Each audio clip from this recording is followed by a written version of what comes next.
now that I play the Sadowski bass, which is essentially a plug and play bass, so I've plugged that bass into every amp and it sounds incredible. What makes it so unique? Well, I think Roger's a magician to start with. Okay. I think every luthier I've ever spoke to, every company, you know, he's so well respected. He's just a master builder. The attention to detail, his neck is insane. Like the neck on it's chambered, so it's lighter. It's chambered? Yeah, really? It's a little chambered. The body at the end is why it's lighter. Does that change the tone? I don't think so, because I've only ever known them, you know what I mean? I've only ever played the NYC since I've known Roger. I haven't noticed anything different. Obviously, he has different models with slightly different brighter tones, or the Will Lee model and all those. But he's got a preamp. Yeah. So basically, the preamp is doing most of the work. Well, that's the thing with Roger's bass is he builds them for plug and play working musicians. No matter, essentially, you get the worst backline, you arrive and you have to plug into a piece of crap amp. Yeah. Your bass already has this amazing preamp. Yeah. And just the wood and the resonance in it, and they're lightweight, and I've been flabbergasted by this bass. I believe in my Marcus Miller Fender. It's a Sadowski preamp, which is what Marcus Miller originally had. Absolutely, Roger and Marcus worked together many years ago, and for a long time. Oh yeah, it's the bass that I take to whenever I'm not certain what kind of rig am I going to get, because I always know I can make that preamp work. Well, that's kind of what you learn. So I've worked with some really wonderful companies over the years, and I've had, I started off on Music Man's. I had a Stingray after I had that sub, and when I toured with the Irish show, the Riverdance, I went on to a Stingray because I really liked that sound at the time. I hadn't even discovered Sadowski basses, but when I was like in my early mid-20s, I read an article about Roger, and I was like, wow, who's this guy? And I played my friend's bass back home, and it was kind of in the back of my head that, because these are like top shelf instruments, these things are crazy. Oh, yeah. And I was like, oh, someday I'd love to have one. And I was playing a couple different basses over the years, and I had some wonderful relationships with, I had a builder from Exotic, a Japanese company, build me a really nice Chuck Rainey custom with some modifications for myself. And then I met Roger finally in person at Bass Player Live, and so he had the little booth set up. And you know, at these like NAMM and Bass Player Live, you can't really test gear because all you can hear is people playing really loud all over the conference. So I sat in the corner and I played this bass, and I was like, oh my God, you know yourself. There's some instruments you just pick up. Your bass is astounding. When you just pick it up and you're like, oh my God, this is the one. Yeah. And I don't easily fall for gear, because for me I'm really specific about my setup. I don't see the point in having super high action. I'll never understand it. I'm mainly a fingerstyle player. So I just kept in touch with Roger, and he had said, I really love your playing, and we ended up just keeping in touch for those few years. I've seen him at a few events, and eventually I ended up playing his basses, and that was just like, I mean, I just don't think I can get any better now, so I'm like in the top. But it's also because all these different style gigs I've done, it hasn't let me down in any scenario. It hasn't let me down in any altitude, any climate. It never budges. It never budges. I just tuned it down. I just recorded 2 tracks on Dee's new album, like last minute, like 2 days before, a day before. He called me up. He's like, hey, do you want to do these 2 tracks? Sure, I'll go to my friend's studio. Send me over the tracks. I'm like, didn't have time to go get, like, my 5-string was somewhere else. I don't know where it was. I think it was on the East Coast. And I was like, oh, I'll just try the Sadowski. So I tuned it down to, were we in C sharp or B? Didn't touch the setup. Recorded the tracks. Stayed perfect. 20 frets? 21? 21. Stayed completely perfect. And tuned it back up and went off that evening and went and did a pop session. I was like, holy shit, this thing. And then went to like Bolivia, 13,000 feet La Paz, and my guitar tech's like, oh God, give me your guitars the night before, because they're obviously going to be shifted. And he calls my room and he's like, this neck hasn't moved. And we're at 13,000 feet in this heat. So since I've had that, I've been like, okay, I can basically plug into any amp and I'm happy out. I've had issues. I was doing a tour in Russia with this particular bass. And we flew in from St. Petersburg to Moscow, LA. About 14 hours later, I was on a plane to Sao Paulo. One of those days. Yes, and I'm on stage, and I could hear the neck go. Oh no! all of a sudden, my first fret, I couldn't play the first fret, and it was buzz, buzz, buzz. Fortunately, I am aware of the instability of that neck. Yeah. So anytime that I play that bass, I have the little, to release it, yeah. Yeah, the little wrench with me toggle, in my back pocket. Yeah. So immediately, so you can release, on stage, bam, whack, and that's it, and just bring it right back. Wow. But yeah, I mean, the change of temperature and traveling from from Russia all the way to Brazil. It's a huge LA. change. I'm just going to pop over here. The wood is freaking out. But that's a really interesting thing I talked about Roger a couple of weeks ago. I was in the Sadowski shop in New York, and he was just checking my bass before I went to camp. And I was talking about that trip. Because I had come from Europe and I had gone to Bolivia. So same thing. I was expecting a huge change in the neck, but what he actually does with the woods in his workshop, they sit for, he has different amounts of years, obviously, with different woods, but he doesn't climate control the factory.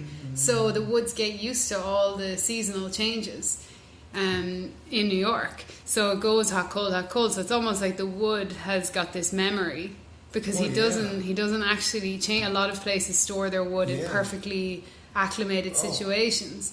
But it just made so much sense. He said it, and I was like, that's why this thing never shifts. You just said something very important. Wood has memory. Oh, totally. It's organic. Oh, it's an organic matter, yeah. Even has memory of the notes that have been played, the vibrations. The bass doesn't know it's a note. They just know it's a vibration. Yeah. And that vibration is right there ingrained in the wood. Yeah. It seasons it. I have a 59 precision that now I have. It's a Solo Dallas pedal. It's called the Storm. And this is really interesting. When I started playing with Ozzy, I was using the Schaefer Vega wireless transmitters. Right. They were like the first ones ever built. That's how people and musicians in the 70s were able to use wireless. Right. AC/DC. Oh my God.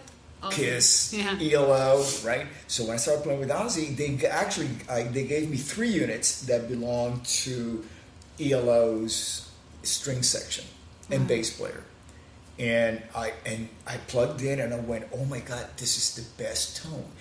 What it does is it just gives you attack like a pick. Huh.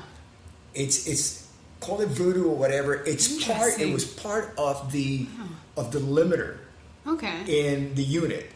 That this is early wireless technology. There was a lot of compression and limiting in it, and how interesting. It just added this tone, And I would listen back to my recordings back. I mean, even with Quiet Riot, I was using that system. It's the Schaefer Vega, the original ones, right? And then those frequencies became illegal. Because they were. Well, they had to buy the frequency. Yeah, the FCC keeps changing. Even recently, they just made certain frequencies illegal, so you have to turn in your whatever wireless units you had. Yeah, and so I had to stop using it, and my sound was never ever the same. Never ever the same. Right. So about 6 months ago, I did this AC/DC tribute in town. And Filippo, who owns the company, Solo Dallas, I'm talking with him and I'm listening to the guitar player. And it was actually Scott Ian from Anthrax. Yeah. He was playing and I'm going, my God, that is the most incredible guitar sound I've ever heard. Because it was loud but punchy. Right. It was not mushy. Yeah. It was like you being hit by a sledgehammer. Every single chord, it was like, oh my God, what is that? And then, of course, I was not aware of the unit yet. Right. So I started talking, and then I started watching posts about the show, and then this whole thing about the information about the pedal, the Storm. I said, oh my God, I gotta try this. If this is what I think it is, because recently I had just sold my last unit. It was just sitting here in storage, right. And I sold it to a collector, memorabilia collector, and because I couldn't use it. Right. It's not, I can take it on the road or even use it for whatever. And it worked, but I just couldn't use it legally. Right. Yeah. And so I got the pedal back, the Storm, and I can't play without it now. Oh my God, that's so awesome. It's gotta hear it. You gotta hear it. Yeah. So awesome. Yeah. It's unbelievable because what happens is it adds this very clean, defined attack to each note with dynamics. Is it almost gated or no? It's just like, does it feel almost gated? Oh no. It's just giving you a growl. No. I mean, and of course, it's got degrees that you can either boost or limit or whatever volume, it's up to you. But it just gave me back that same tone that I grew up. And you're here and you're like, with. There it is. There it is. And it's like, oh my God. And right now with the Guess Who, I use in-ear monitors. Mm-hmm. Half of it. One ear. One ear in, one because ear Because we're loud enough that we actually have volume on stage. Oh. But that one ear, I'm using the Ultimate Pros, the Ultimate Ears Pros. They're great, yeah. And they're just magnificent. They are. It's exactly the same sound in my ear as I have. Yeah, if you get that, I think a lot of that is because they're wonderful in-ears, and having a monitor engineer that you trust with your life and your ears, and having a relationship with your engineer. Actually, we don't carry one so far. Do you not? No, we don't. Do you have a digital recall? A recall, most units have that recall, just a USB. And so you have that. There might be some, some changes. But having that set is really, really awesome. Absolutely. Because I had like a really bad experience with in-ears first, because I love live monitors, who doesn't, but you have to protect your ears. So I used just normal earplugs on some gigs, but the last time I absolutely had to use them was when I toured at the Riverdance, because there was like 70 of us on stage at any given time. Did you have to dance too? No. Everyone's like, did you dance in the Riverdance? I'm like, no, I played. There was a 10-piece live band. We'd dance after the show with a couple of whiskeys, dance around. But no, we had to use ears because we had a 10-piece band and we were split stage left and stage right. So obviously we had all these different mixes, but I had a couple of times where I was only getting used to them, and we got the custom molds and that was all good. But if your mouth is open, or if you have like any, because we traveled so much, I used to get sinus pressure, like with all because we did 9 shows a week all over the planet. And if your sinuses were aggravated, your ears would feel different, because that's how they, swell and compress. So, but we had different engineers a lot of the time.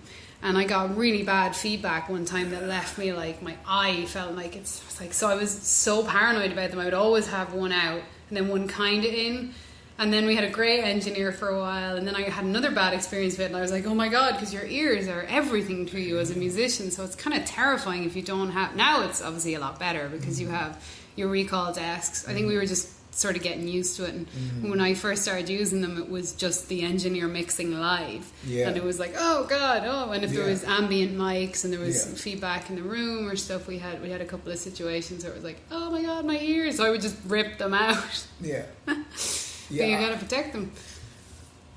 And you were talking about the sinus condition from touring. Yeah, I mean, because I follow you on social media and I see your posts that one day you're here, another day you're somewhere else across the across the planet. And how do you balance? How do you survive that? Well, I think you learn from me now, especially in the last 5 or so years, I'm really into health and fitness. Not like to an obsessive point, but I'm not very rock and roll. I say this all the time. From what old school rock and roll used to be, I never was. I'd be more likely to see me doing shots of wheatgrass than you would of tequila. So I like to keep healthy on the road, because funny enough, I usually come off tour more healthy than I go on, which is kind of ironic, because I'm such a foodie that if we get an itinerary for a tour, whoever I'm with or where I'm going, I'll have already like preordained where I'm going to eat, what I'm going to try. I try to stretch, but I learned it from my mistakes of like not being fit on the road and eating crappy riders and all that. So it's such a performing and just traveling that much, everybody thinks it's this like super glamorous lifestyle.